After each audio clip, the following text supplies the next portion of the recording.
T'écoutes Think with Farah, épisode 153, et aujourd'hui je vais te parler du mode gestion d'urgence et de pourquoi ça peut sauver et propulser ton business. Bonne écoute! T'es entrepreneur, t'as de l'ambition mais t'as du mal à dépasser tes peurs et tes croyances limitantes, t'es au bon endroit. T'as envie de vivre une vie d'abondance, te libérer du regard des autres, assumer ta volonté de gagner de l'argent et incarner pleinement ta puissance. Et clairement, t'en peux plus du syndrome de l'imposteur, d'un mauvais rapport à l'argent ou de la peur de l'échec. T'es prête à gérer ton business comme un vrai business et pas comme un side project. T'es prête à ce que l'argent coule à flot dans ta vie. Moi, c'est Farah de Think with Farah, mentor, formatrice business et coach holistique. Chaque lundi, j'anime le podcast Think with Farah, notre rendez-vous pour que je t'aide à révéler ton plein potentiel, pulvériser tes croyances limitantes et bâtir un business vraiment prospère. Ma spécificité, c'est mon approche holistique. Je crois profondément que ton business ne pourra pas se développer sans toi. Ici, je t'accorde l'importance que tu mérites. On parle stratégie business, loi de l'attraction, bien-être, santé mentale, marketing, mindset. Tout ça au même endroit. Ah, et puis si t'es neuroatypique, c'est un espace inclusif pour toi. Je suis diagnostiquée TDAH, HPI et hypersensible. Neuroatypique ou pas, si t'es un être sensible et spirituel, je te comprends et je peux t'aider comme personne. Régulièrement, je fais un épisode 100% transparence où je t'amène dans les coulisses de mon business et de ma vie. Et cet épisode, c'est l'un d'entre eux. J'ai pas posté d'épisode de podcast la semaine dernière car j'ai été très malade. J'ai enchaîné trachéite, grippe. J'ai perdu littéralement mes poumons et ma voix, donc peut-être que ça s'entend encore un peu. Si c'est le cas, j'espère que ça va pas te déranger et ça va pas t'empêcher d'apprécier l'épisode. Mais la vérité, c'est que j'ai aussi été pas mal challengée en termes de mindset ces dernières semaines. J'ai été confrontée à mes propres challenges, à mes propres peurs, et aujourd'hui, je vais te partager toutes les étapes que j'ai suivies pour avancer sur le sujet, afin de te montrer comment, moi, en tant que coach business et mindset, spécialisée en peur, en croyances limitantes, comment je gère ça quand moi j'y suis confrontée. Ça me permet aussi de te montrer que c'est normal d'avoir peur, que c'est normal d'avoir des croyances limitantes, des doutes, etc. Que ça fait partie de l'expérience d'entrepreneur, de l'expérience de leader, et que le but c'est jamais de chercher à les supprimer, mais plutôt à travailler avec, à les contourner, et c'est un peu ma mission avec mes clients et mes clientes, c'est de leur permettre de reprendre leur pouvoir personnel face à ça, et d'arrêter d'être victime de ses peurs, de son subconscient, de ses croyances limitantes. Donc, voici ce que j'ai fait. En gros, je vais te partager un peu tout ce que j'ai vécu ces dernières semaines afin que tu comprennes le contexte, et je vais te partager comment je l'ai vécu, comment j'ai réfléchi autour de ça, quelles sont les décisions que j'ai prises, les choses que j'ai mises en place. Enfin voilà, je vais vraiment te partager l'intégralité de mon expérience de vie et de business sur, on va dire, décembre-janvier. Je vais essayer que cet épisode ne soit pas trop long, mais je pense que c'est vraiment important que je te partage littéralement tout en détail pour que tu puisses t'approprier aussi un bout de cette expérience et t'en inspirer si jamais tu vis quelque chose de similaire. Donc, pour commencer, j'ai démarré mon traitement pour le TDAH en décembre. Donc TDAH, trouble du déficit de l'attention et de l'hyperactivité. Si jamais tu me découvres et du coup tu ne me connais pas, j'ai un trouble de l'attention, voilà, qui est très sévère. Et ça fait pas mal de temps que j'ai envie de démarrer un traitement, donc un traitement psychiatrique pour gérer ça. Parce que j'ai mis en place plein d'actions hors traitement, mais j'observe des limites et j'ai vraiment envie de me lancer dans cette aventure-là. Donc j'ai démarré en décembre, j'étais super enthousiaste, sauf que ça n'a pas eu les effets escomptés. J'ai eu beaucoup d'effets secondaires désagréables, des vertiges, des nausées, et en plus de ça, ça m'a pas du tout aidé dans ma concentration ou dans mon passage à l'action. Et j'avais au passage, alors un effet positif qui est que ça apaisait mon hyperactivité mentale, sauf que ça apaisait mon hyperactivité mentale d'un côté, mais ça ne m'aidait pas à me concentrer de l'autre. C'est-à-dire que normalement, mon TDAH, il me permet d'avoir certains coups de panique, on va dire ça comme ça, qui me font passer à l'action et accomplir beaucoup d'un coup, et là, j'avais même pas ça. Donc en gros j'ai été une loc pendant 1 mois, donc au moment où on enregistre l'épisode j'ai changé de traitement, je l'ai démarré il y a 2 jours, littéralement, et enfin 3 jours, ouais c'est le 3e jour, et pour le moment j'ai pas d'effet secondaire, je pense que je suis sur la bonne molécule, et vu comme j'ai été super concentrée ce matin, I think we got something. Donc ça c'est un truc vraiment cool pour la suite, mais bref.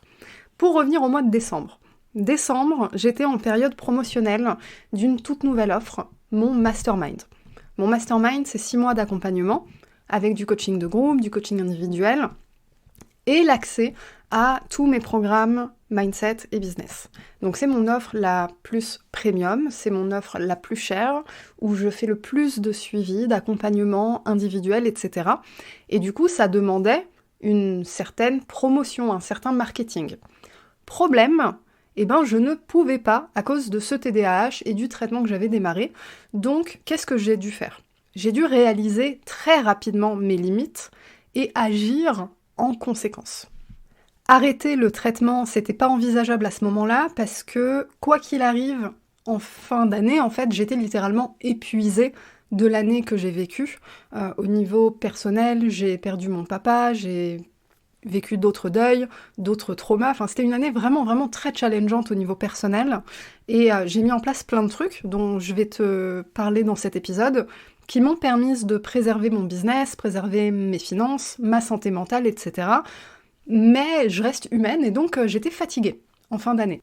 Donc en gros, arrêter le traitement, c'était pas la solution. En plus, j'avais envie de voir ce que ça donnait, etc. J'étais en train de prendre des conseils de mon psychiatre. Bref, j'ai dû activer mon mode gestion d'urgence.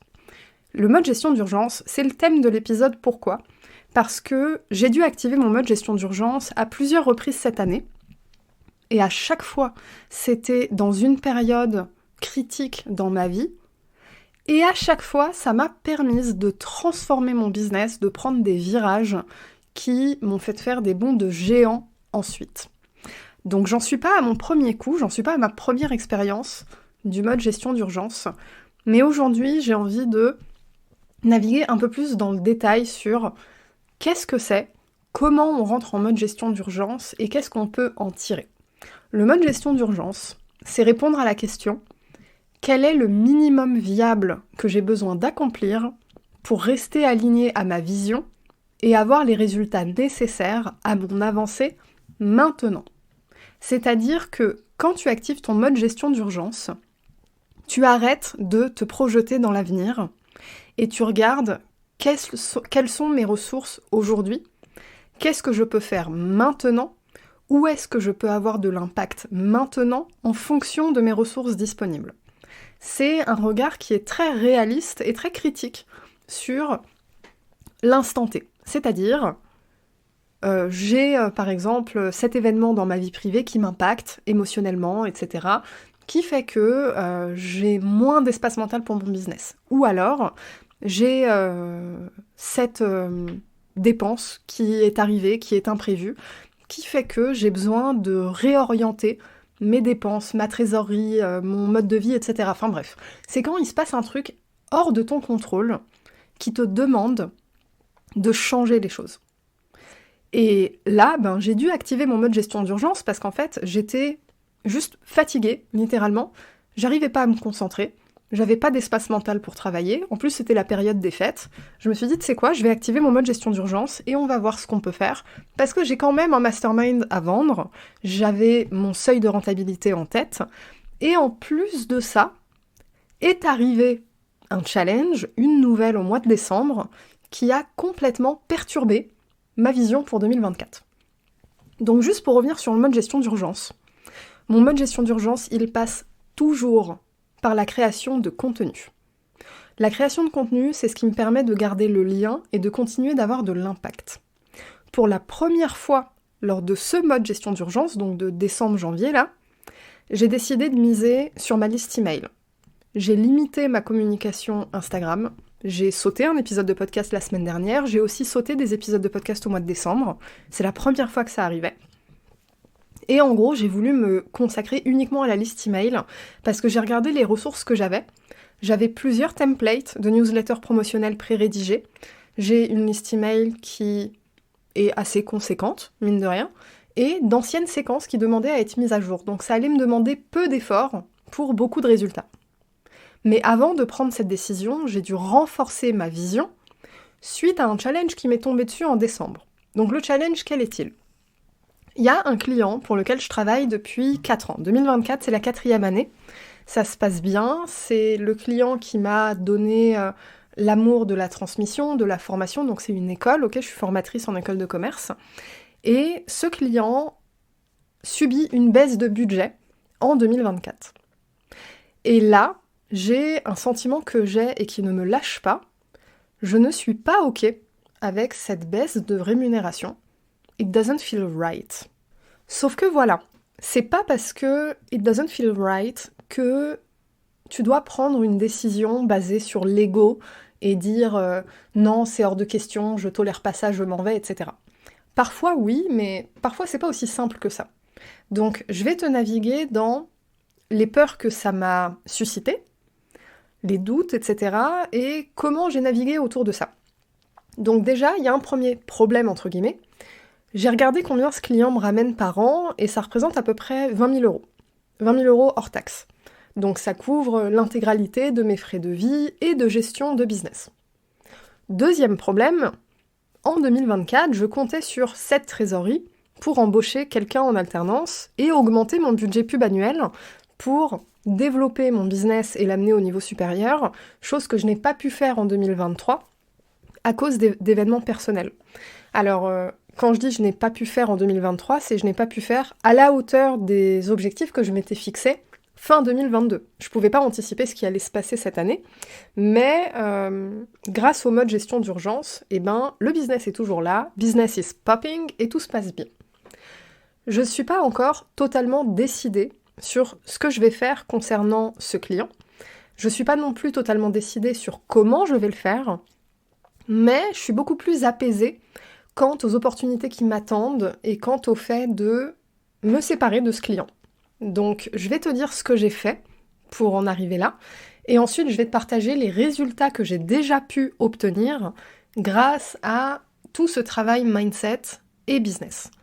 J'ai commencé par faire un budget. Donc j'en ai parlé dans l'épisode précédent, l'épisode 152.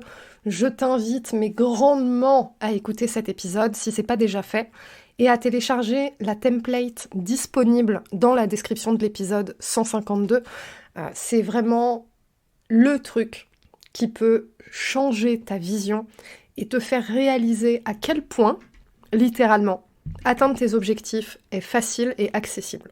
Vraiment, c'est un exercice qui est magique.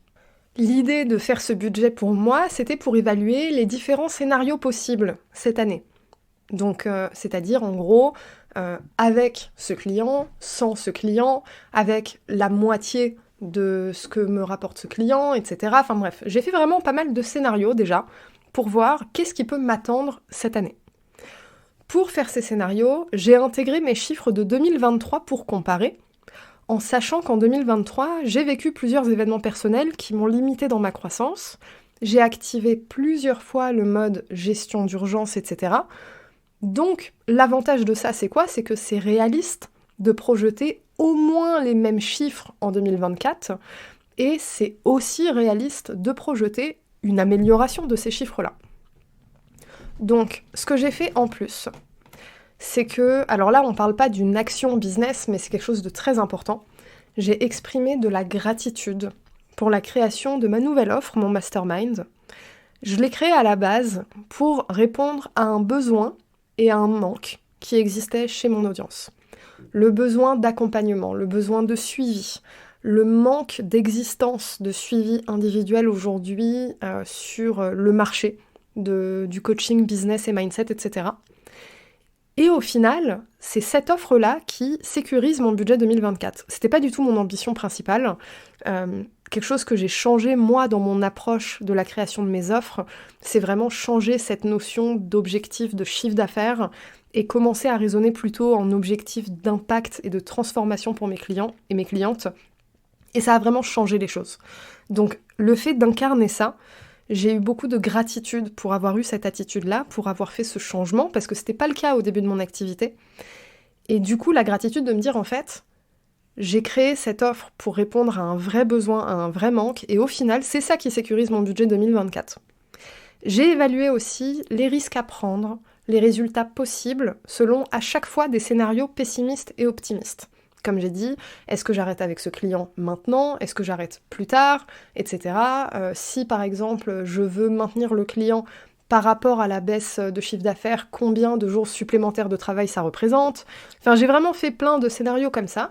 Et j'ai aussi réévalué mon mode de vie pour que mes dépenses perso ne représentent pas un frein ou, très important, une source de peur dans l'équation.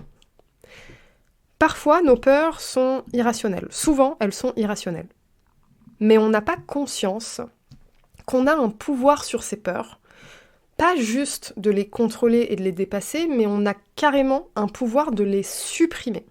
C'est pas toujours le cas, mais quand c'est le cas, c'est important d'utiliser ce pouvoir. Et là, une peur que j'aurais pu avoir, c'est comment je vais faire pour maintenir mon mode de vie? Comment je vais faire par rapport à mes dépenses personnelles, etc.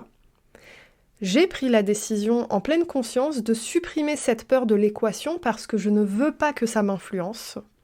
Donc j'ai décidé que ça ne me coûtait pas de changer mon mode de vie et d'adapter ça pour que ça fitte dans ma trésorerie et que ça ne représente pas de charge mentale.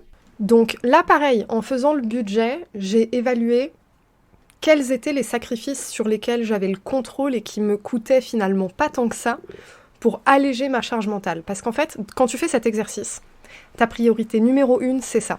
C'est pas juste projeter combien tu peux gagner, etc., quelles actions tu dois mettre en place, blablabla. C'est pas que ça.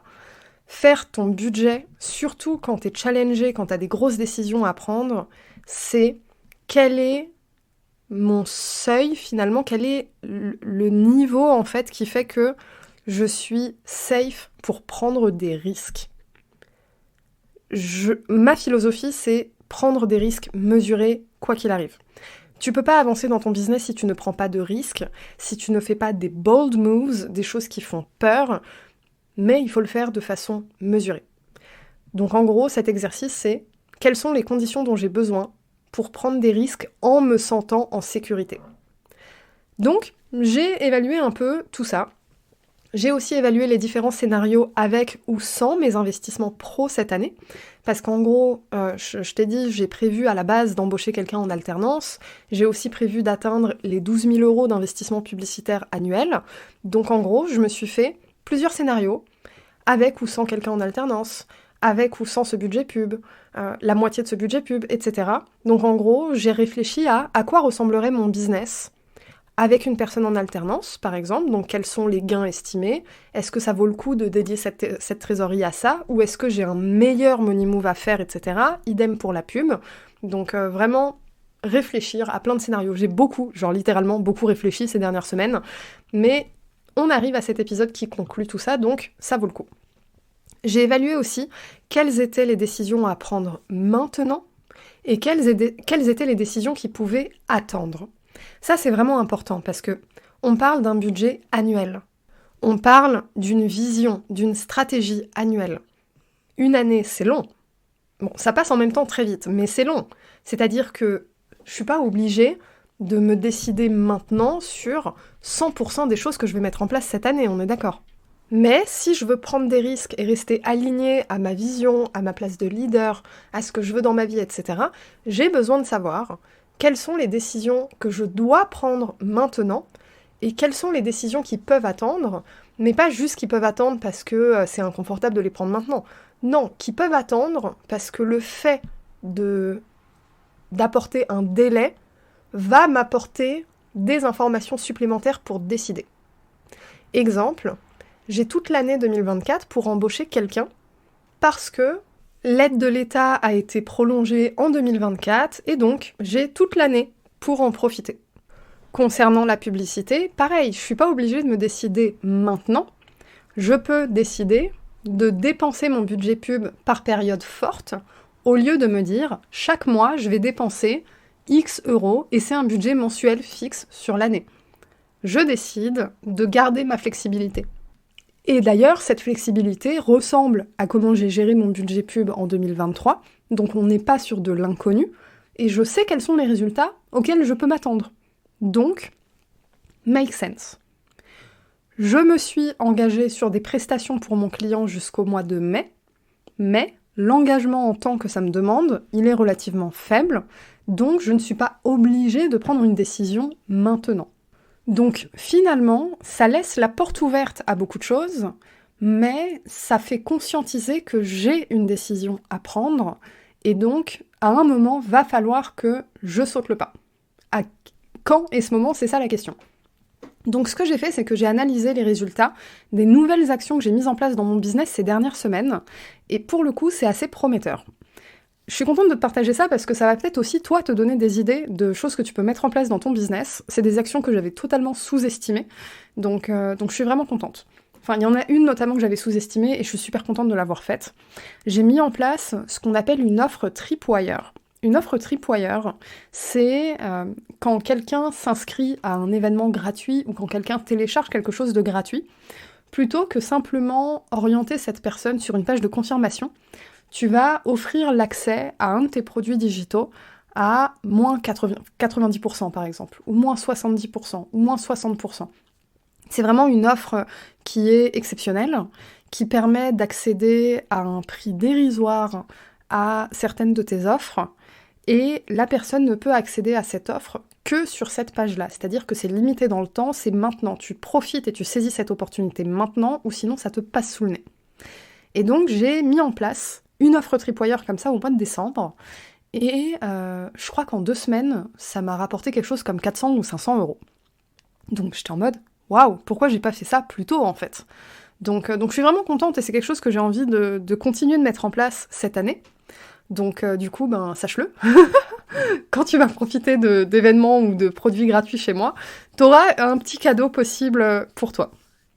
Également, la décision de faire la promo de mon mastermind uniquement à ma liste email, c'était un gros risque, parce que c'est quelque chose que j'ai jamais fait. Quand je fais la promotion de mes offres plutôt premium, avant c'était Think With Yourself, maintenant c'est Think With Yourself et le mastermind du coup, je fais une promotion par mail, je fais une promotion sur Instagram, sur le podcast, je fais des stories, je fais des reels, je fais de la pub, enfin je sors le grand jeu. Et là j'ai pas fait ça du tout pour mon offre la plus chère, donc c'était un gros risque. On est le 22 janvier et ça fait 1 semaine que j'ai atteint mon seuil de rentabilité. L'avantage d'une offre premium, c'est que t'as pas besoin de faire beaucoup de ventes pour atteindre ton seuil de rentabilité. Donc là c'est pareil, ça m'a confirmé que le mode gestion d'urgence, quand il est bien fait, en fait il est rentable. Parce que finalement, j'ai atteint mon seuil de rentabilité, dans le temps escompté, la période de promotion n'est même pas terminée, en soi on a jusqu'à fin janvier, et je suis détendue. Alors que j'aurais pu céder à la panique, céder à la peur, mais non en fait. J'ai mis en place plein de choses de façon méthodique, qui montrent, littéralement, qui prouvent qu'il n'y a aucune raison d'avoir peur. C'est vraiment la différence entre la peur rationnelle et la peur irrationnelle. Donc déjà il y a ça. J'ai aussi évalué combien de ventes j'avais besoin de faire, parmi mes différents produits, etc., pour remplacer le chiffre d'affaires annuel que me rapporte mon client habituel, là, depuis 4 ans. Donc rappel, il s'agit de 20 000 euros annuels. 20 000 euros annuels, ça représente 8 ventes de mon mastermind. On est le 22 janvier et j'en ai déjà fait 5, qui est mon seuil de rentabilité, et ça représente 65% à peu près de 20 000 euros qui sont normalement générés en 1 an. 65% générés avant le 22 janvier. Tout ça en communiquant uniquement par email, dont la période de promotion n'est pas finie, sans en parler une seule fois sur Instagram, qui est normalement mon premier canal de communication pour vendre. En plus de ça, je compte réaliser 2 sessions par an de mon mastermind, une en janvier, une en juillet, en plus de la promotion de mes autres offres. Donc, quelle conclusion on en tire ici? On en tire qu'en fait, remplacer 20 000 euros annuels de chiffre d'affaires, c'est un peu finger in the nose en fait. Mais reste cette question de, est-ce que c'est plus facile, plus avantageux de remplacer ce chiffre d'affaires dans mon activité avec Think with Farah, ou est-ce que c'est plus judicieux de ajouter du chiffre d'affaires dans Think with Farah et profiter de la trésorerie que me rapporte ce client en plus? Elle est là, en fait, la vraie question.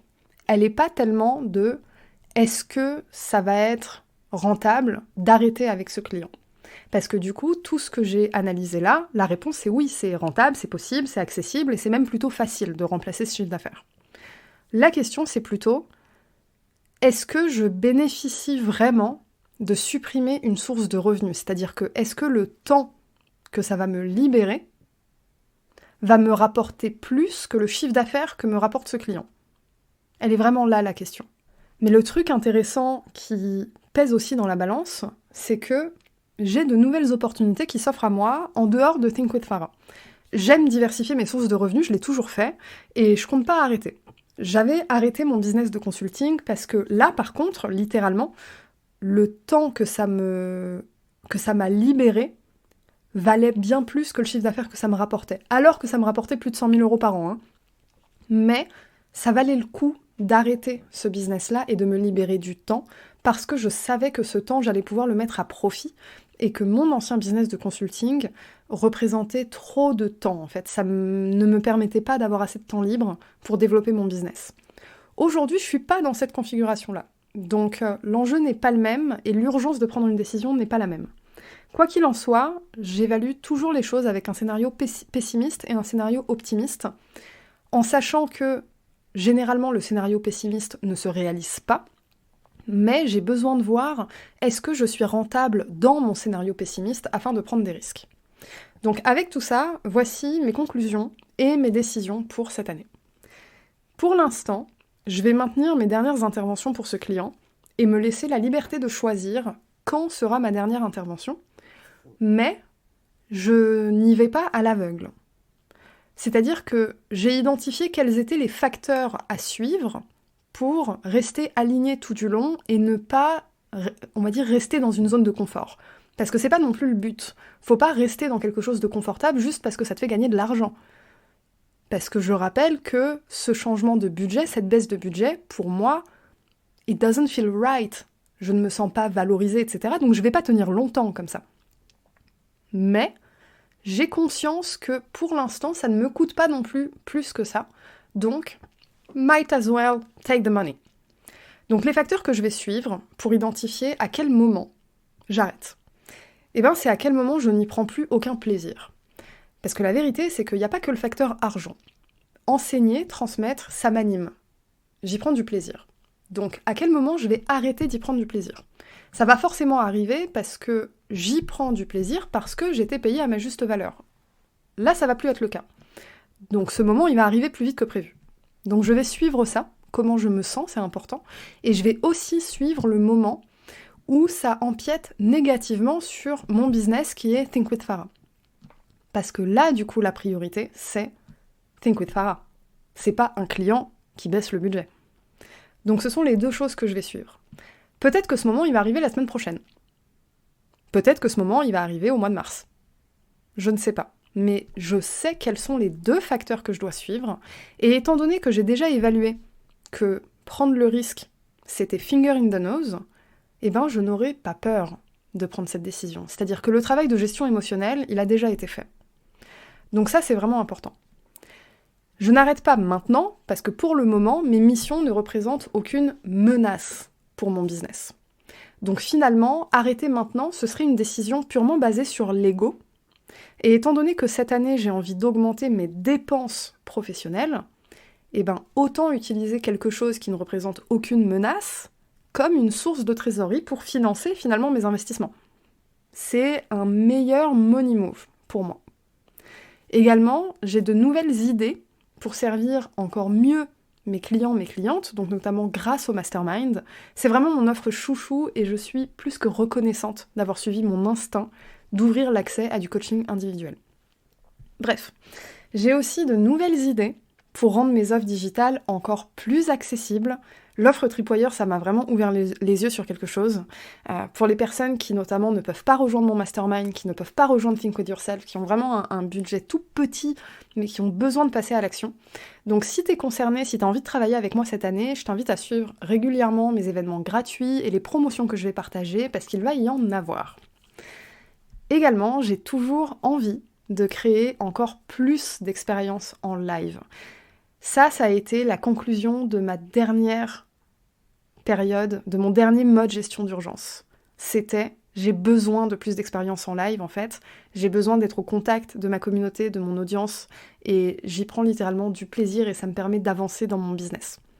Donc si tu as envie de vivre une expérience en live avec moi, sans payer le prix d'une expérience premium, sache que je vais organiser quelques ateliers payants cette année, autour de 100-110 € la place à chaque fois. Et surtout, parmi tout ça, je me suis félicitée d'avoir maintenu mon business d'une main de fer alors que je faisais face à un certain nombre de traumas, à plusieurs deuils, à plusieurs événements difficiles. Et je me suis félicitée d'avoir su entrer dans ce mode gestion d'urgence sans avoir peur, sans céder à la peur. C'était pas sans avoir peur, j'avais peur, mais c'était sans y céder. Mes challenges personnels, ils sont pas finis, mais j'ai su préserver mon business, mes finances et ma santé mentale. Et ça renforce encore plus ma mission, déjà de te montrer que c'est possible de changer ta vie, même si tu as l'impression que tout s'écroule et que tu n'as aucune ressource ni temps disponible. Mais je veux surtout te montrer qu'en fait, propulser ton business, c'est bien plus accessible que ce que tu crois.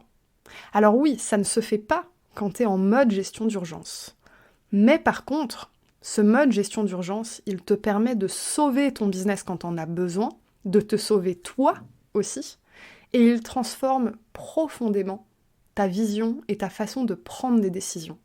Et c'est ça qui, lorsque la crise est passée, propulse radicalement ton business.